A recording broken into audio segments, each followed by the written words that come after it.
Welcome back to the Papa Meat channel. How you doing? How you doing? Come on in and sit on down because today we're going back into hell. You know, I have been a nice catalyst for Taylor Swift hate. That's no secret. Swifties they're fucked. They're fucked. Absolutely. My video says I hate Taylor. I am a misogynist. I thought that torch was put out many moons ago and that my life has moved on from the whole affair and that the Swifties would no longer give me any hate and I wouldn't even care because I don't really care, but Taylor Swift has gone and done it again. Someone told me like, hey, have you seen the new Taylor Swift lyrics? They're kind of weird. And I was thinking, oh, what? She's going to talk about her breakup. She's going to talk about flicking her pussy and being sad about things and, you know, whatever. And people would be like, oh my God, because that's like the same Taylor Swift pop regurgitated bullshit as usual. But I didn't really understand how unhinged some of these things are. And what's very interesting is the fan base seems divided. Not everybody is rejoicing, right? There's a lot of coping. There's a lot of people saying that it's mid and people being upset by people saying that's mid, that these Swifties aren't really Swifties anymore. And I think that she's kind of put a giant crack in her fandom. And I just wanted to go over it because, like I said, some of the lyrics are really, really funny and also people's responses are. So without further ado, let's dive back down into the Taylor Swift hole. Not that hole. She just released a double album called The Tortured Poets Department, and her second album dropped, The Anthology, which is a total of 31 songs. So are you saying that the first album is called The Tortured Poets Department, and then the second one is The Anthology? She did the 2 a.m. release again. She did the 2 a.m. She's always doing the 2 a.m. release. Girls are just sitting in their room swaying back and forth at 2 a.m. being like, come on, refresh, please, Taylor, fucking refresh. This is her 11th studio album, and she sold 1.4 million copies on the first day, which that's insane. In today's day and age, that is crazy. In today's day and age where people actually buying albums, I almost threw up. I don't know if the audio caught that, but that actually made me throw up my mouth a little bit. Of course that she's gonna sell that many. She has a crazy cult following, and even at the Berkeley College, there's a whole entire class dedicated to her. But at UC Berkeley, Taylor Swift is not just a tortured poet. She's a case study in how to build an empire. The most loyal of her subjects are claiming that this is her best album to date, while other people are calling it mid or cringe. Mid, it's cringe. Oh, no. It's supposed to be cringe. There are some very cringy lines. There's some very cringy lines, but there's just stuff also where I'm like, what are you going on about? What is this? I'm a tortured poet. Welcome to my department. Sit down. That's what I want to do. Some sites are giving the album 100%, and but Pitchfork gave it a 6.0. Those motherfuckers are getting ready to burn. Which Pitchfork gave Peppa Pig's album 6.5, so that's where I guess she stands on that. Wait! We want to thank our dear friends over at Bad Dragons for sponsoring this video. Which, if you haven't heard of Bad Dragon, you obviously haven't been watching this fucking channel because we love Bad Dragon. Bad Dragon is the leaders of fantasy toys. You know what I'm talking about. If you want to spice up a little bit of this and that in your bedroom with your partner or your playmate or goddamn, maybe even yourself, head on over to Bad Dragon and check out all of their goodies. We did our own collaboration with them. They're some of the nicest people we've ever met and worked with in our life, and they make the best, I'm telling you, the best premium products of their kind. It's unbelievable the way that they sculpt them, make them, everything. There's so much love and detail that actually goes into it that it's hard to not just fall in love with the place in general. So please, if you're looking to spice things up for yourself or your relationship or any other way you want to spice shit up, I don't know, check out Bad Dragon because they're fucking awesome and they're a great contributor to this channel and the things that we do. So thank you so much for Bad Dragon, and back to the video. I love these videos. God, I feed on these videos of people crying over Taylor Swift albums. The girl sitting there and drooling in her car, this has to be bait, right? I don't know. This has to be bait. There is no way a green-haired woman is drooling in her car crying this shit.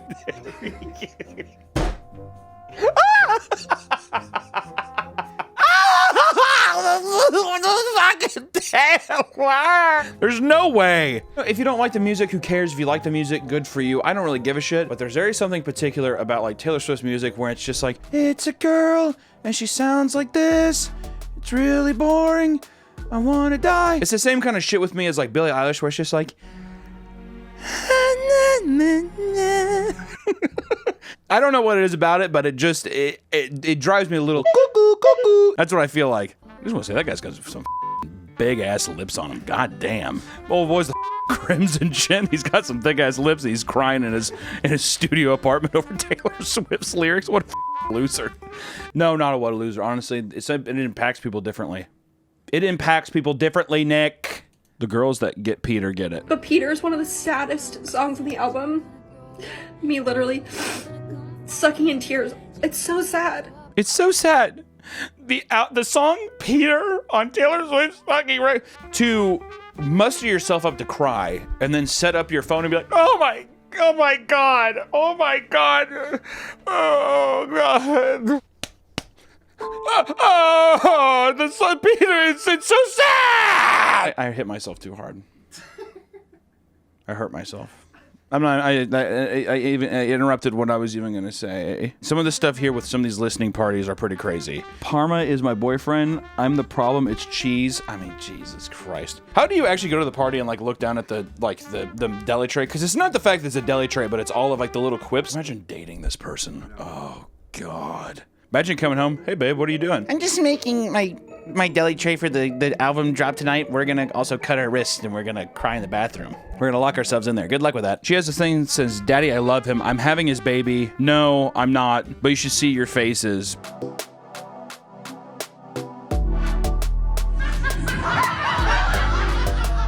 I'm having his baby. Oh my God, Taylor! No, I'm not, but you should see your faces. Okay, what does my face look like, Taylor? What does it look like, Taylor? I need to know! I want to see some more of these listening party things, dude. These listening parties are crazy. Okay, wait, what is she going on about? Sis, what? Oh, okay. Okay, girls. Oh my God, no. Oh, wow. I'm trying to put myself in their shoes, but I hate it, Nick. So if Metallica came out with a new album. They did. They came out with a new album. I said, this is great. And I played it and I was like, nice. That was it. Next time I'm gonna have a listening party and he's gonna be like, yeah. I wish every Taylor Swift listening party ended in a chimp attack somehow. Somehow it ended with like someone's face getting ripped off, and then they're sitting on Oprah with like the veil over their face, and they're just like, "We're the party." Processing how this song is on the acceptance playlist. The relationship that inspired this masterpiece is long over. The TTPD is about to wreck my life. One of the top comments on this is, TTPD, the torture poet department, is going to leave my very good to me husband. What a unhinged thing to say. And then people also said, girl, same, I already told them. LOL, same. Skull emoji! Some random billionaire who doesn't know who you are, no ethical way to be a billionaire, is going to make you want to divorce, even joking, it doesn't make it sense. And like she says, you be taking life way too seriously. P.S. You should consider an actual username, bitch. Ooh, sis! Slay! I like how it's a joke now after the fact. She's just like, I makes you want to leave my very good husband. And Shiva says that to him. I'm gonna leave you because of Taylor's apartment. He's like, babe, okay, that's funny. And he's like, please let it be true. Please let it be true. Please let it be true. Please let it be true. I have a feeling too that these like Taylor Swift fans or these like Swifties, whenever they're in a relationship like that, they're locking it down. I just don't think it's working anymore. I think that we've had a lot of fun, but I think we're just going apart. And she's like, really? Really? And then she quickly takes a syringe and she's just like, right to his neck. And then he sits there and she's just like, by the way, sweetie, I poisoned you and I'm the only one who has the antidote. So you're going to have to stay with me. You're going to have to stay with me. That's what I imagine. I know that's a little comical, but I could see it happen. Why not? Former Christian white women. Or she like takes out a gun and she's just like, oh, really? No, go ahead and leave. Reach for your bag. No, I want you to. You're taking life so seriously. Let's actually look at some of these lyrics because they make me go feral, dude. This album is a mixture of songs about her many exes, Matt Healy and Joe Alwyn. Who cares? As well as her current boyfriend, Travis Kelce. Hey, Chiefs! Red Kingdom. Most of the songs were written before she was with Kelce, so most of the songs are an afterthought. Well, in hindsight, should I put that out there? I'm going to anyways. You know what's weird too about a billionaire? It's just like celebrities writing about their past relationships and stuff. It's like, who cares? How much pain could you actually be in, dude? Oh, it's over. It's like, yeah, you only have the rest of the world. You only have everything else a human being ever needs or desires. Imagine you get broken up and you work at Best Buy, and that's your life. You go to community college and you work at Best Buy. That's a lot more bleak. Oh, Matt Healy broke up with me. I need a weekend just to get my mind off of it.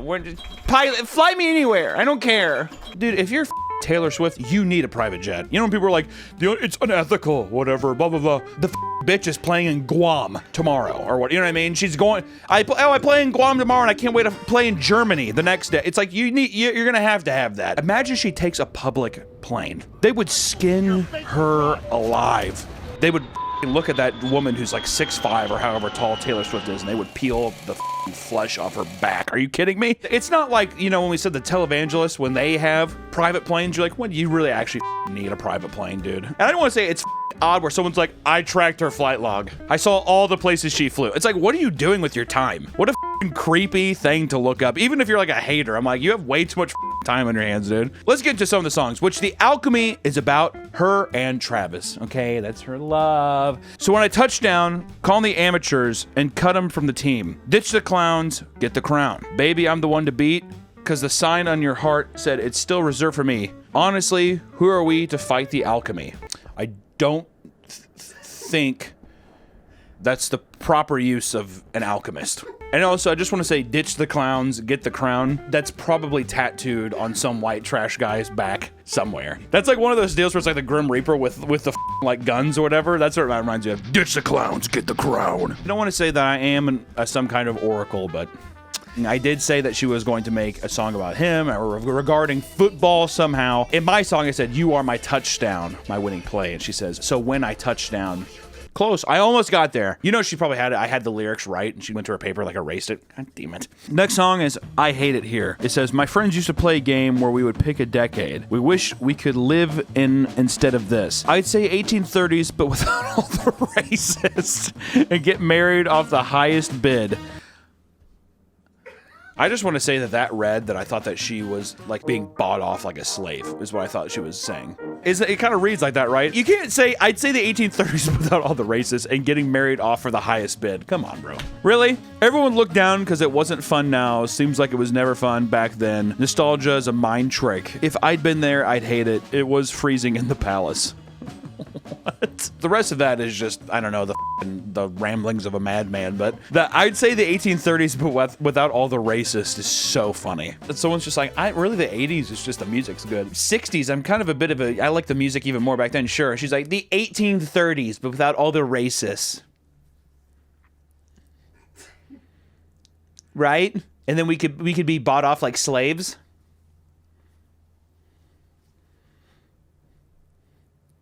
Why aren't we talking? A lot of people here, they have some problems with that. A post here says, is there actually a problem with the without all the racist line? It's just a line in the song. And what does everything Taylor Swift say have to criticize by far left Democrats? -19 Reddit karma? Ooh, shouldn't have thrown in the far left Democrats deal. I like how this is like an alt-right like Taylor Swift fan. Is there actually a problem without all the fucking racist shit? What the hell? When is the far left just gonna leave Taylor alone? Tay-Tay. Mother is mothering. She's criticized by everyone. There are far rights that think she's the devil reincarnate. Uh-oh. I love the political battle happening in this. Well, for this line, she's not being politically criticized a whole lot. Let's hope it stays that way. But imagine Taylor Swift said the N-word for a line like this. Then the whole world would immediately criticize and cancel her. Yeah! Taylor Swift dropped an N-bomb in their song. Yeah, she might get dragged a bit. Are you kidding me? She said the N-word. I guess people are just gonna cancel her then. Yeah, okay. Why would I imagine Taylor Swift writing a song with the N-word in it? She'd be cancel culture forever and never be criticized or loved by anyone. God damn. This is like some JoJo Siwa levels of cringe here too. This one here, this lyric, it says, you wouldn't last an hour in the asylum where they raised me. And then also we have a picture of her childhood home and it's like a palace. Actually, Nick, to be fair, I know we put this up here because it shows look how wealthy and spoiled she was. This house was built on privilege. Within itself looks kind of like an asylum. Does it not? Also, we don't know if her mom wasn't chain smoking cigarettes. Keep playing the guitar! Fucking put it down on her chest. Ah! Her dad's like, keep singing! I wish that was the real thing, dude. Daddy drank his whiskey and mama flicked her cigarette at me. I was playing this song until I hit puberty. Not bad. I feel like if that happened, she would already have written 10 a million songs about it. That is true. This is what I think of when people are like, God, you already did a song about that. I'm like, dude, if you were mentally abused as a child, I feel like you have full reign to milk that forever. If your parents put out cigarettes in your chest and your dad was just like, it's not good enough, like a fucking like Jackson 5 thing, I feel like that never has an end. You know what I mean? Fair. Oh, there's a response with the song from Variety. Who's afraid of little old me? Swift revealed that she wrote the tune alone sitting at the piano in one of those moments when I felt bitter about just all the things we do to our artists as a society and as a culture. There's a lot about this particular concept on the Tortured Poets department. What do we do to our writers and our artists and our creatives? We put them through hell. We watch that they create, then we judge it. We love to watch artists in pain. You know what, dude? True. So true, Taylor. What's weird though is that it's like, I mean, you're being rewarded. It's not like you're a billionaire. God, so I guess people are just gonna like scold me. Okay. Here's another thing. This bitch wouldn't last a week on YouTube, dude. Dude, the amount of shit people talk on me, or the DMs I get, the fucking emails I get, god damn, dude. I've seen some heinous shit thrown at me, and I'm like, oh, there it is, and you just scroll past. You gotta let it go. There's a couple moments where you just want to, you know, fucking go through your phone and strangle somebody, but you can't, Nick. You can't. You can't let them win. Also, you physically can't. Also, I physically can't go through the phone. That's true. Thanks for reminding me, dude. Thanks for making me feel like a fucking dumbass. This one kind of caught me off guard when I saw this. Touch me while your bros play Grand Theft Auto. It's true. Swear. Scout's honor. Scout's honor. That bitch is saying, give me the triple digit special. I'm not gonna lie, that kind of fucking rules. She's like, Scout's honor. Grabs one fucking angle and puts it up. He just put in the cheat codes. He's gonna be busy for a while. Go ahead and slip it in. Right? Touch me while your bros play Grand Theft Auto is a crazy line. That's fucking unhinged. How the did you write that down and you're just like, yeah. Yeah. She's probably recalling something personal that happened, but still, it's just like... It's either Maddie or Joe. I can see Matt Healy finger fucking Taylor Swift while his friend's like, hey, I like to play fucking Grand Theft Auto. I don't even know if I don't think they're British, but still. What about this one? You smoked, then ate 7 bars of chocolate. We declared Charlie Puth should be a bigger artist. I scratch your head, you fall asleep like a tattooed golden retriever. Like a tattooed golden retriever. Someone save this bitch's dog. Are you kidding me? Let's shave biscuits one more time. Get the gun. Get the tattoo gun. Give me some. I'm gonna draw Snoopy on you. No. Tasmanian devil. But you awaken with dread, pounding nails in your head. That is so fucking sick. And her fans have been defending her. People hate Taylor Swift's music because it challenges and forces them to slow down, digest, and engage deeper with what they're audibly consuming. Instant gratification is ruining our ability to fully appreciate music. That is so fucking true. It's so true! Tattooed golden retriever. Tattooed golden retriever. Wait, what? Let me slow down and really process that for a second. Someone else said, I think she wrote this album for herself. She wanted to share it with us because we love her art. This album is good, very vulnerable. The most I've ever seen her be in her art. Don't they say that about every single one of her fucking albums, is that she's being so vulnerable? Can the bitch ever not be vulnerable? This album is for her, not you! Don't like it, then don't listen to it! She's not trying to win awards for it. Yeah, she is. That wasn't her intention on this! She's intentional with the song she puts on the album, and the overflow proves to me that she just thought that we would like it! I also like that people speak for her. This wasn't her intention on this. How do you know her intention on anything? Swifties have a connection with their God Emperor. God Emperor Swift? Like, taking out money? You wanted it for us, didn't you, Emperor? Yes. Yes. Looking down, giant light, blinding him. The Titty Pussy Department is a polarizing album. It's not for everyone.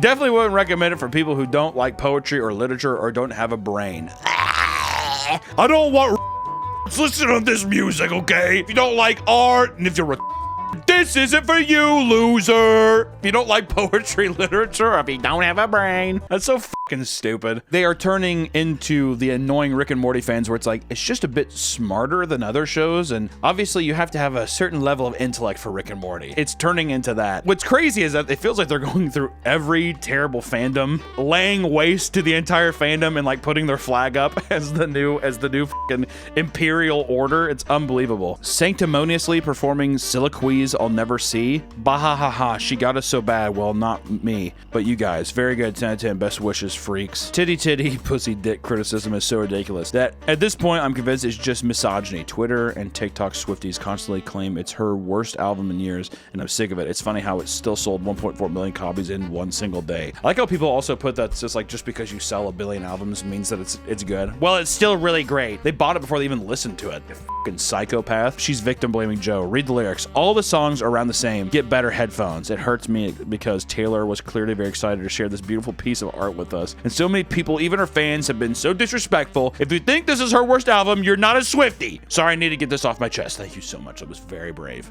You know, people were talking about, they're complaining about the links of the album, about how there's 31 tracks. It's like, just pick 15 songs you like, but people are just like, more tracks for me. If you don't like it, then get out of here, loser. But it's been very, very divisive here. When you've been a huge Taylor Swift fan for years, but the lyrics on her new album are so crass, disgusting, sexually explicit, full of swears and references to inappropriate stuff, you feel personally betrayed and block her on all platforms, removing everything from your streaming library. She's fucking hitting herself and stuff. Also, sweetie, hey, sweetheart, you flipping off the camera actually means f you, so you indirectly said that. Because you said that, I'm gonna have to block you on all platforms now because that was very crass. You slapping yourself and hurting yourself, actually, I'm not to trauma dump, but I'm kind of a victim of like physical abuse myself, so seeing that it's actually triggering, so I think that you should put a trigger warning at the beginning of this if you're gonna do that. Yeah, thanks. Thank you, even though you're blocked. You're blocked. There's nothing I love more than fandoms of people crying, getting upset with each other, all over some of these lyrics, man. They're just funny. At the end of the day, you can do whatever you want, you can like whatever you want, it doesn't fucking matter. But for the love of God, if I have any piece of advice to give anyone, no matter what you like, no matter what you love, show respect to it in your own ways, but please do not record yourself crying, throwing fits, or doing anything, because on the internet, everything is forever. Take care, everyone. Have a fantastic rest of your day. I'm sorry I had to show you this one. Bye-bye. But I have this award and I put it in my kitchen, and every single morning when I go down and I wake up and I've just got this just right in my face. Just like a full middle finger just being like, putting me in my place, like, good morning.